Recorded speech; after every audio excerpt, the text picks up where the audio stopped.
En général, à mesure qu'approche un événement, la tension monte parmi l'organisation. Rien de tel à Ruffey-sur-Seille, le fruit de l'expérience sans doute. Après 2012, le village est de nouveau hôte de la percée du vin jaune, histoire sans doute d'affirmer son caractère viticole, à la limite entre montagne et plaine.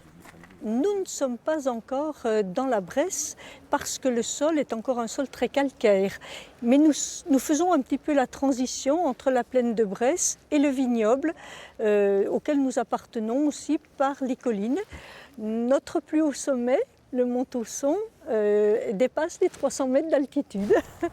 Bien exposé, propice à la culture de la vigne, le Mont Tausson était surtout recouvert de bois au début des années 70. En partant de rien, mais en y mettant, comme il dit, beaucoup d'huile de coude, André Michel a reconstitué un vignoble.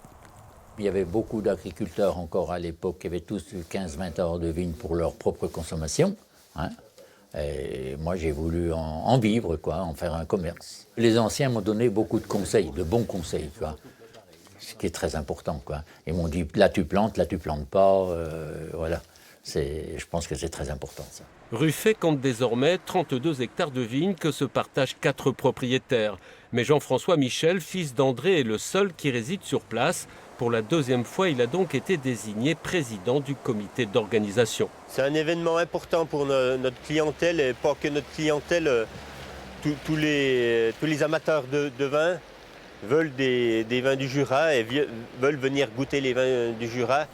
En 2012, le thermomètre était descendu à -15 pendant la percée. Cette fois, le vin ne gèlera pas dans les verres, ce sont plutôt des records de douceur qui sont attendus.